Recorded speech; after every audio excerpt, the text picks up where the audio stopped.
All right, so we have a small group, so feel free to just jump in and let me know if you have questions. But just going, over the rest of the week for the Open Enrollment Prep Academy, we've got today's focus is about best practices for actually using the dialer from an agent perspective, as opposed to the setup that we did on Friday. Tomorrow is automated workflows, so probably the biggest one of the week. And then Wednesday's about carriers, documentation, all that stuff, with a little bit of a dive into commission import statements. And then Thursday is a real deep dive into products, commissions, and reconciliation. Friday is about saved reports. So that way you can really create goals for open enrollment and then track those goals. So that way you can really focus and target your clients, your existing book of business, and also all of your leads. So that's what we have coming up. But for the moment, let's go over to our phone dialer best practices. Okay, so I will share this presentation with you again. You probably all have it by now, but just in case, there you go. This just has the links to everything, including the trainings from last week, up in towards the beginning of the slide deck. But let's just go through the best practices for calling again. We spoke about this on Friday, so ignore me if you've already heard too much about this, but you should make sure that you're reviewing and implementing your local regulations, as well as the TCPA, the FCC rulings, and the CMS ruling. The TCPA ruling from last year kind of shifted in April of this year. You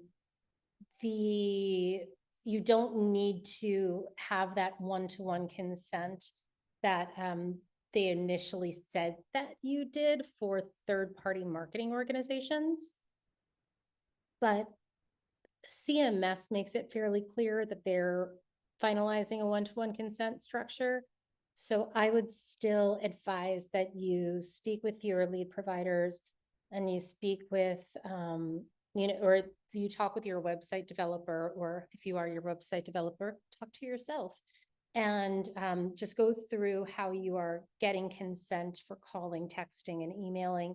We have the option for you to get that written consent with the Medicare permission to contact form and the ACA consent to communicate forms. But I think it's really helpful to just have it explicitly written out. And on the permission to contact, that's the Medicare specific one.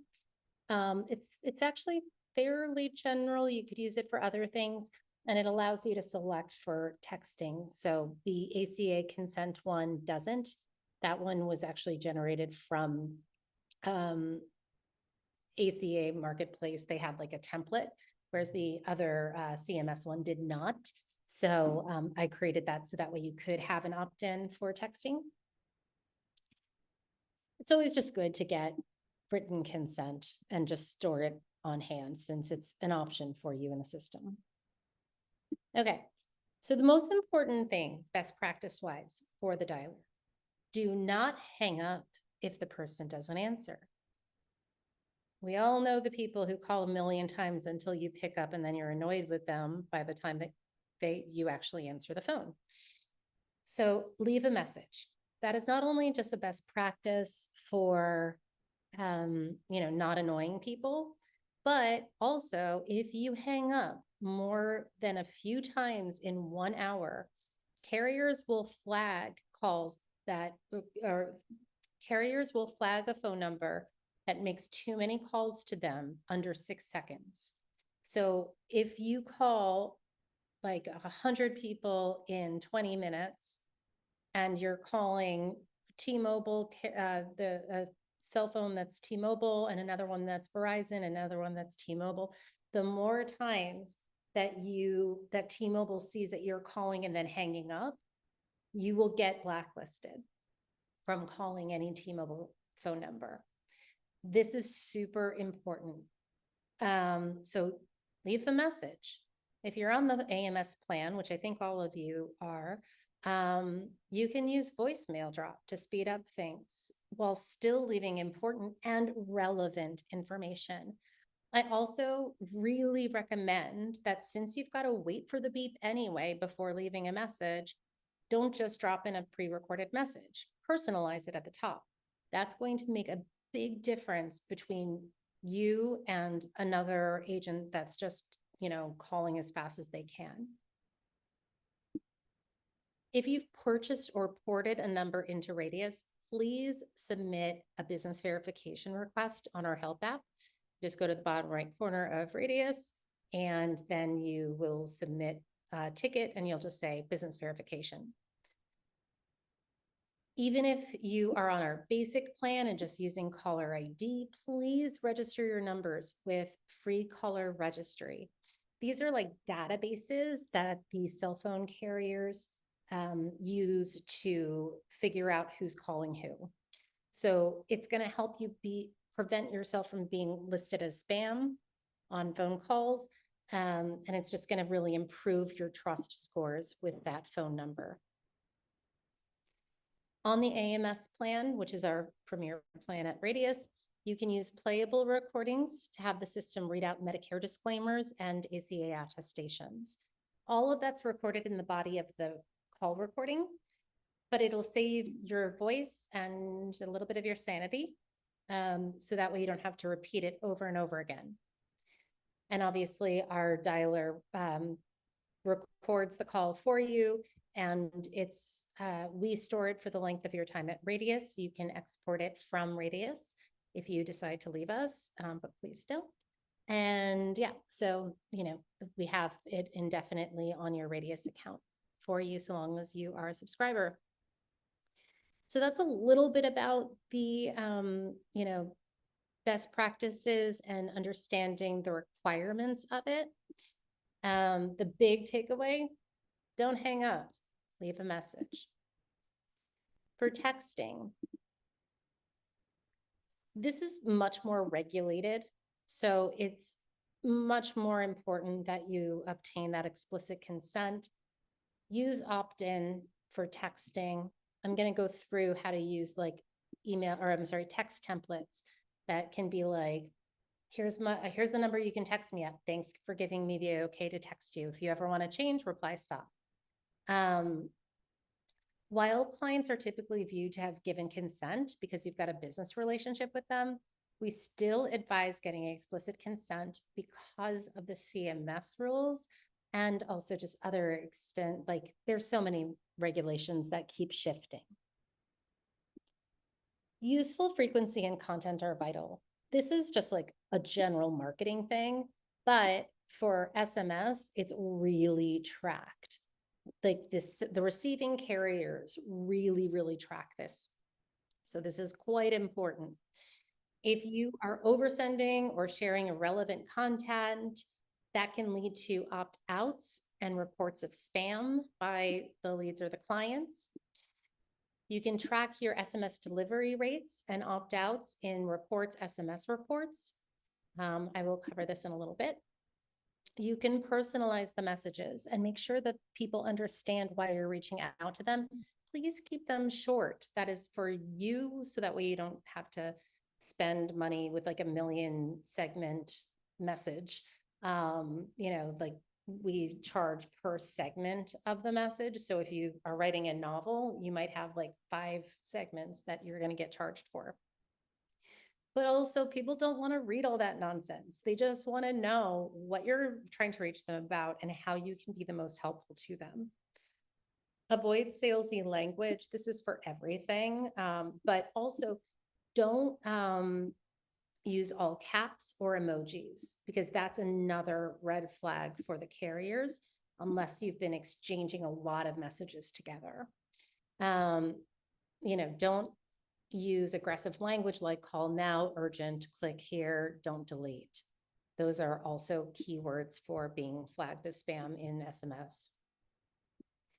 Forbidden message categories are typically for the financial services, but just click on that and learn a little bit more. You will be complying with your regulations. Radius has auto stamps on all text messages to comply with regulations. So it'll show at the bottom of every text, except for direct reply threads. It'll say sent by whatever your account name is. So sent by Best Insurance, reply stop to unsubscribe. We're HIPAA compliant, so your data is secure. But you can also learn about fines here. We basically just don't text people that haven't given you consent. You know, abide by the regulations.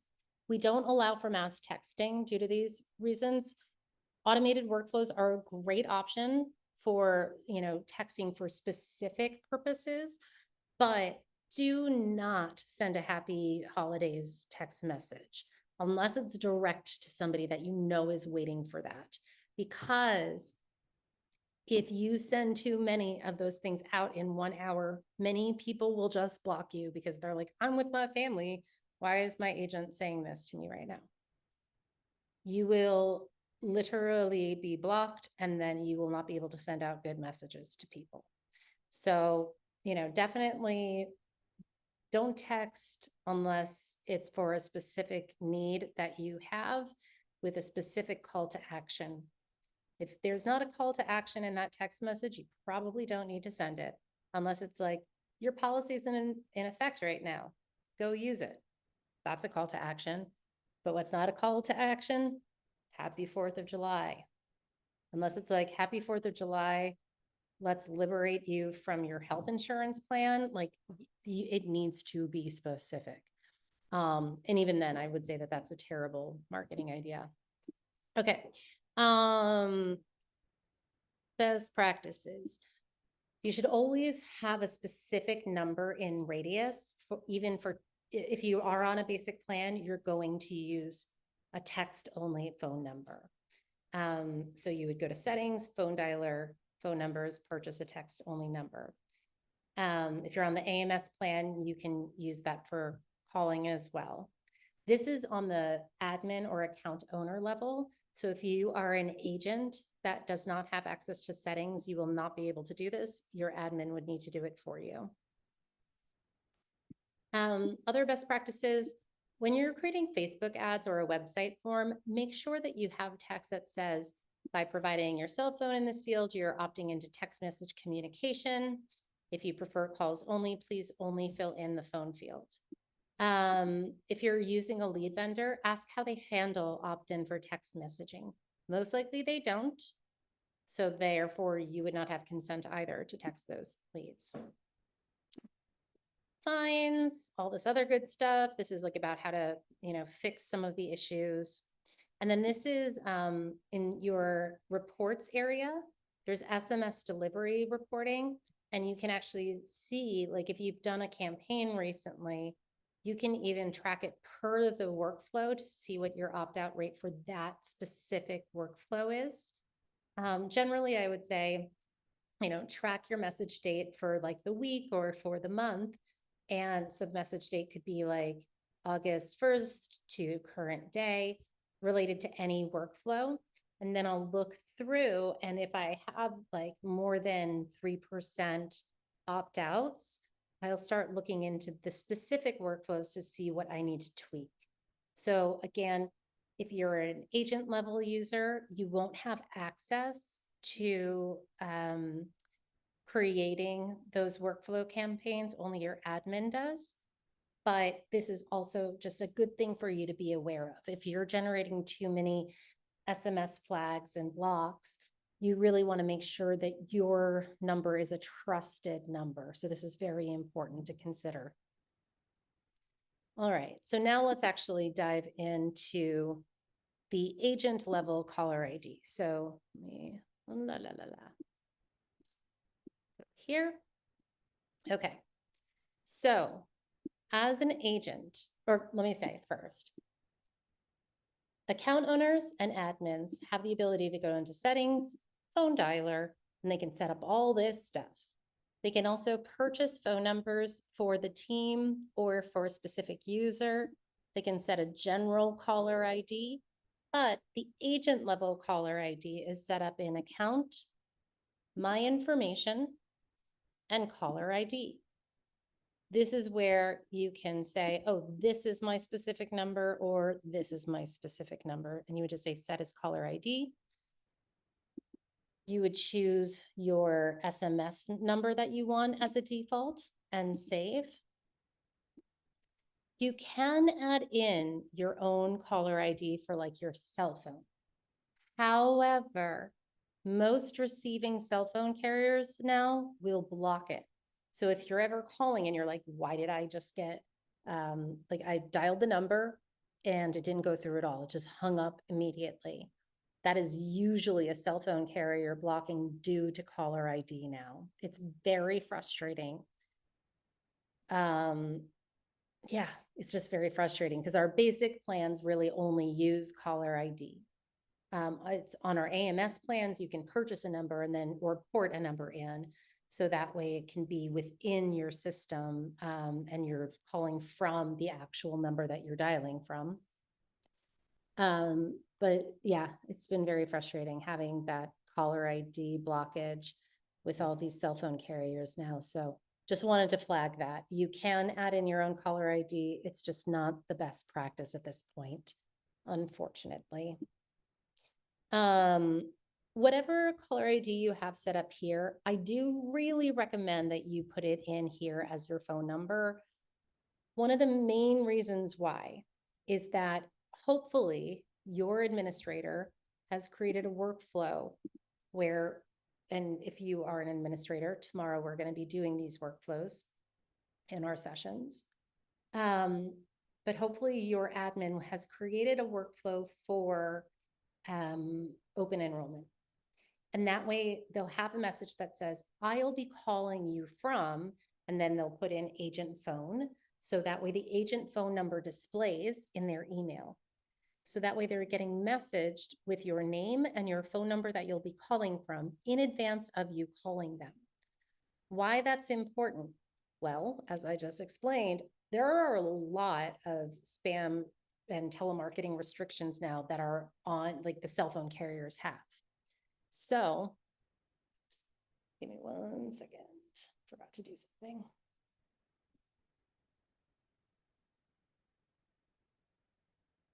Oop. Oop, oop. Okay, whatever. So yeah, basically when the carriers are trying to block you, you need a better way in to prove who you are. So by you emailing them, even if they don't open up your email phone, my gosh, you guys, even if they don't open up your email that you've sent them, their smartphone will. So their smartphone will say, oh, this is possibly Danielle Bond because it found my phone number in an email with my name in it. So it's very important. Keep your caller ID the same as the phone number that you have listed here. So that's how to set up the agent level caller ID. My information, caller ID. All right, so now on to using the dialer. So the most basic way to use the dialer is you click on a phone number and you call a person, right? So I'd click on this. If you hover over it, it will give you the time zone. Let me try to make this a little bit bigger so you can see.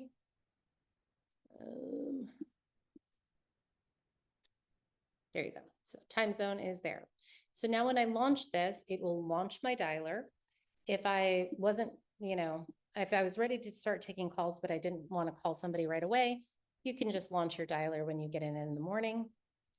Very important to launch your dialer if you do want to take calls. If you no longer want to take calls, exit the dialer. If you haven't used the dialer within 2 hours, it will time out. And then you might get frustrated because you're like, I didn't see that call come in. And it's because the dialer timed itself out. When somebody calls you, you will see their call come through Radius with their name. So their record name would show up in the left-hand corner, and then you'll say answer. You can also click on their name to be brought directly into their file. So that way you don't have to, worry about like, who are these people? And, you have the information right there. So when you hit answer, you also will hit their name to go directly into their file. You'll talk to them. And the most important thing you can do is you will update their status disposition. So if I've spoken with this person and set an appointment, I would change their appointment to appointment set. The reason this is so important is because then you actually are tracking your pipeline. A lot of people are like, I want to, do this, this, and this for a pipeline, but nonetheless, like they haven't set up any of their status dispositions, so status disposition equals pipeline. Then, so clicking on the phone number, that's the first thing that you can do. The other thing that you can do with the dialer is you could say, I want to find leads in a specific zip code because I'm going to be in this area tomorrow. So I'm going to look for all the people in this zip code, and then I can just call them. Let me go into clients and try to find it that way instead. I know I've used that. So find clients where the name or the zip is. No, I've used that. There you go. So if I'm on the basic plan, I will click into the first person in the list. I will call that person. I will then update their status, or if they're a client, I would probably leave their status, but then maybe remove the tag of AEP review needed because I've scheduled it or whatever it is, right? So I'm going to update their record for whatever information I need to update. Then I'm going to hit the little next icon. This is at like the very end of this like client summary here. So I hit next to go into the next person in that specific list. But if I'm on the AMS plan and I have that list pulled up, so here's that list of all the people I can possibly meet with tomorrow, I can just hit call list with dial queue and it will roll those calls for me. So if I launch that, when I launch the dialer, it kind of overtakes my microphone. So hopefully you'll all be able to hear me. I'm going to hit call list with dial queue, and you'll see that I've got a bunch of different options. I can play a recording, which would be, something to the effect of,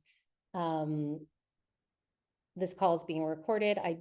We do not offer every plan available in your area, whatever it is, or the ACA attestation 1, attestation 2, etc. So you can play those recordings if you get that person on the line. Or if you don't, you can leave a voicemail drop in their voicemail. You do need to wait for the beep. And also you can do call conferencing. So if you need to loop in a person, like maybe it's the carrier portal or a spouse, you can loop that person into the call. I'm going to show you how to do all three of these things right now. So I'm going to call this list with the dial queue.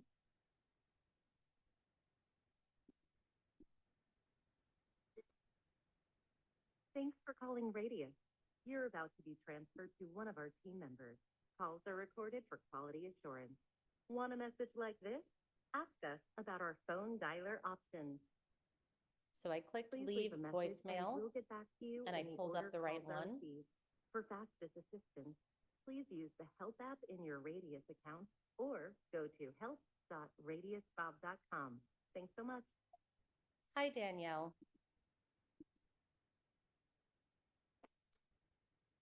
I drop the voicemail drop, and then I go on to the next person in the list after I've updated their status or whatever I wanted to do. Then I just go. Thanks for calling Radius. You're about to be transferred to one of our team members. But maybe this time I want to play this. Want a message like this? Ask us about our phone dialer options. Please leave a message and we'll get back. In that case, I could have, if the person picked up, I could have hit play disclaimer as soon as I had, wanted to play the disclaimer for them. I would probably have had a nice little first intro to the call to be like, okay, great. If you're ready right now, I can actually launch in. I just need to review a disclaimer and then hit play and then move on with the rest of the call. let me now show you how to do the call conferencing, and you can loop in as many people as you want into this call conference. So if I launch a call, Thanks for calling Radius. You're about so I was naughty and I put them on hold before they even picked up. Don't do that. You should really always wait until that person has picked up. But now I can either dial another number, or I could, if I have the AMS plan, I can use my phone book to quickly call Aetna or Humana or whoever it is. But in this case, I'm going to dial that person's spouse. Okay.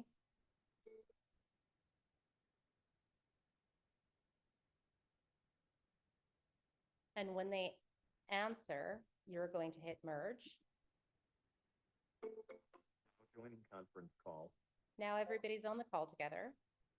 And now I can dial another person simply by hitting dial a number and add that other person in. You'll notice that I've got a participant list here. Well, I can disconnect anybody. So I'm going to be like, get off the call. So now they're gone.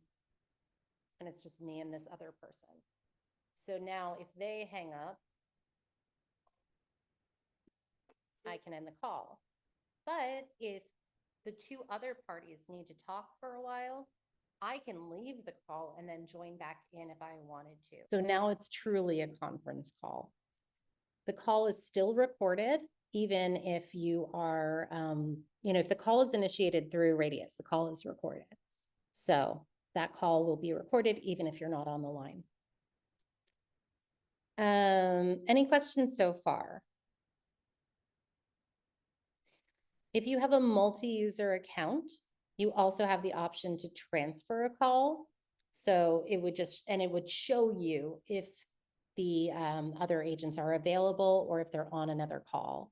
So if you are dialing a number,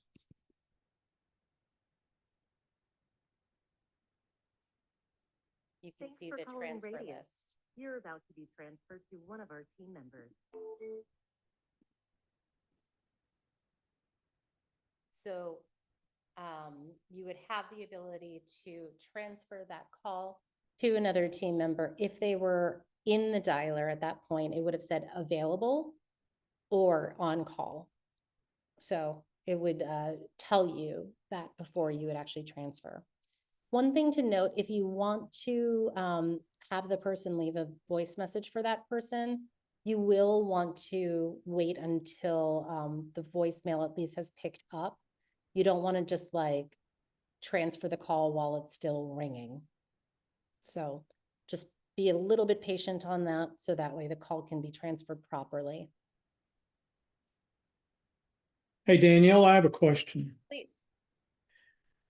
So I'm on a call and then I conference in another party, merge it.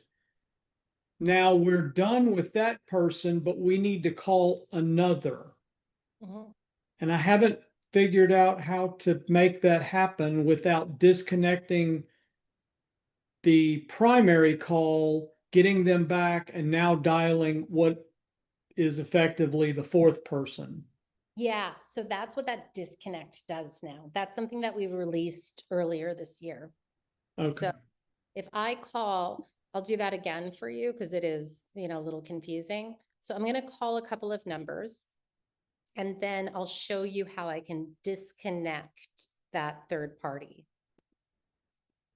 So I call somebody, put them on hold, I dial another number.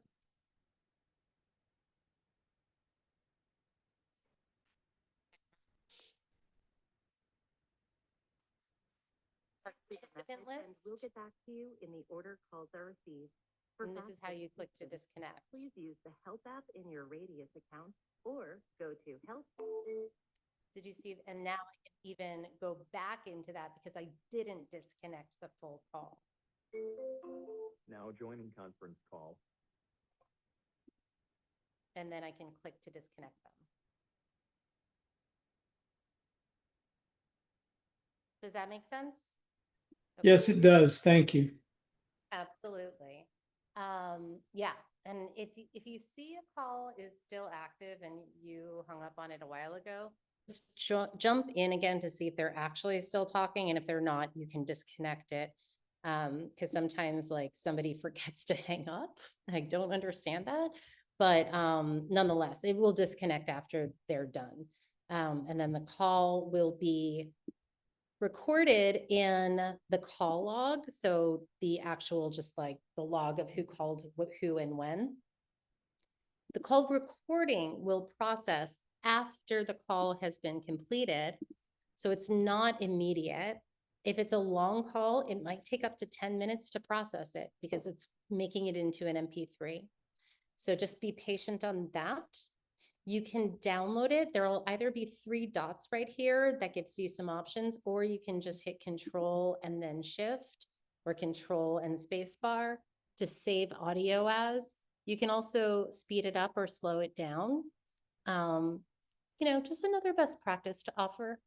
Say your phone number slowly. And if it's going to be the right caller ID, say, my caller ID is the best number to call me at. It's 323, whatever else, right? The amount of people who are like, hey, give me a call back, my number's like, it's wild how many people will say things really, really fast. And then I can't call them back because I didn't hear it. So you can slow it down, but nonetheless, speak well on your messages. You can save the audio, etc. You can also add a note. So if like the spouse joined, like spouse Diane S joined at minute 9. That can be helpful sometimes. This is just a note on the call recording, not on the person themselves, but it can be a good reference point for you. Trying to think of anything else on this. Let me exit this again. All right, so I covered direct dialing the person and calling from this call list here, but you also can push up to 5 saved reports onto your dashboard. And if you're on the basic plan, oops, I should have. So like, here's like birthdays today, for example. If you're on the basic plan, you would click on the first person's name, call them, and then go to the next person in the list, just like we did from that lead page. But if you're on the AMS plan, you have the option to call the list with the dial queue. So it can just load that list completely for you and you just keep on going.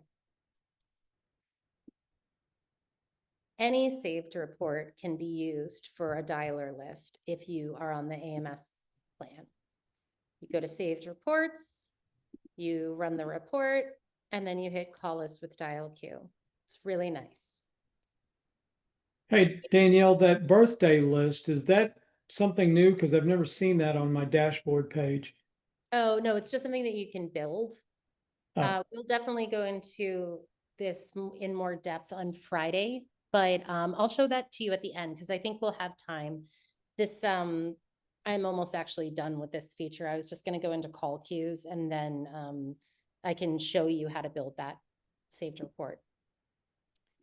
Okay, so yeah, and then in call queues, this is where hopefully your account owner or admin has created an open enrollment needs appointment queue. So that way you could just hit launch dial queue or click into the first person in the list and call them and keep rolling through those people. As you call them and book those appointments, you will remove them from AEP review needed tag. So that way you don't call them. So we don't want you to call them a million times if they already have the appointment. So set the appointment and remove the tag of AEP review needed. Also update their status to appointment set or whatever it is that you are tracking for that person. I usually do not recommend you change a client status. So if they're active or active secondary or whatever, don't change that because they're active or they're not as a client. But for leads, I always really like to track that sales pipeline. For policies, I also really like tracking that pipeline. So are all 3 of these active? Maybe one is in progress, the other one is going to be canceled, whatever it is. you want to be able to track those, the policy status and then also the pipeline status. Are they an active client? Are they terminated? Are they a new lead? Are they third attempt needed, etc. So having those status dispositions is really going to help you know who you need to work and when. So that's call queues. So just make sure that you're updating everything as you go through it. You'll launch the dial queue. And then as you go through and you've contacted that person and they have gotten their open enrollment appointment set, you will hit that little X. And then you don't need to call them again because you're just going to talk to them at their appointment time. Any questions that you have on the call queues or any part of the dialer?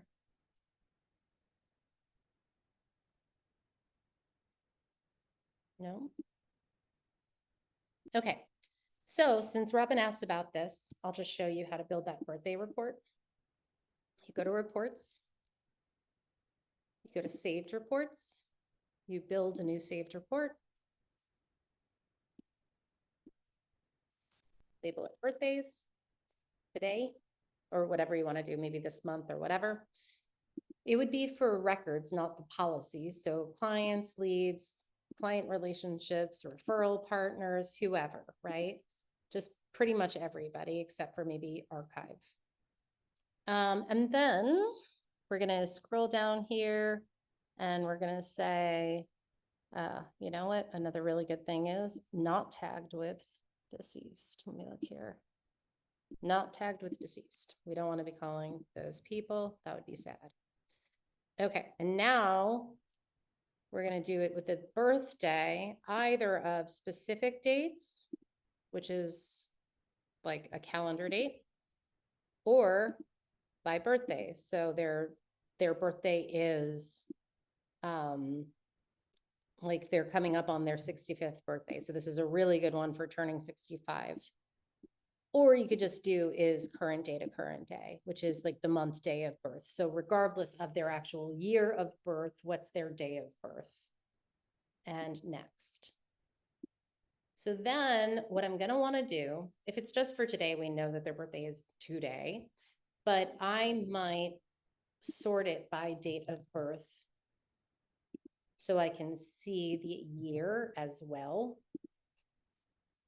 And then, so I've added date of birth down here. Anything that's in the groupings or the sort order is also going to live down in this report column because you need to be able to report on it.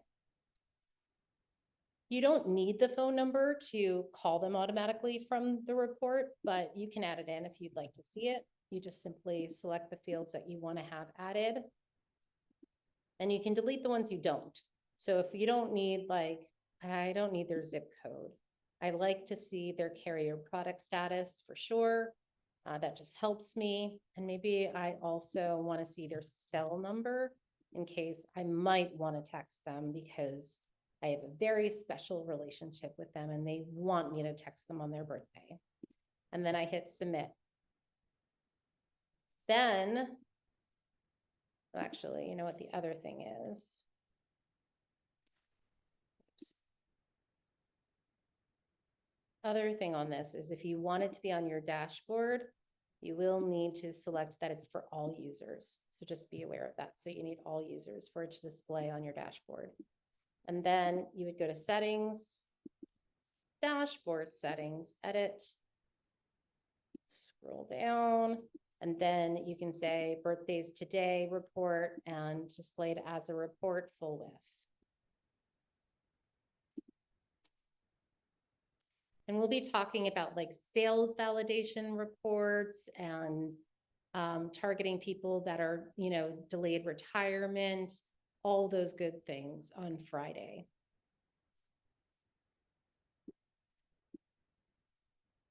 Any other questions on how to use the dialer or even set it up if you missed that? No? All right.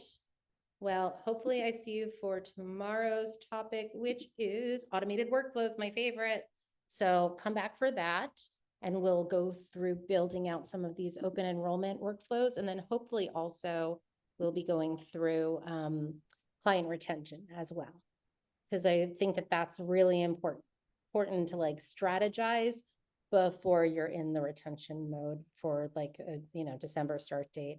We will talk about that later in the year again, because I'm hoping that we have more materials for you to utilize for client retention. But nonetheless, it's always good to think strategically in this time where you can start getting really adjusted to like, okay, this is how I want to work my leads and clients during open enrollment, and this is how I want to expand and retain them going forward. I'll talk to you all soon. Have a beautiful day. Thank you, Danielle. Thanks.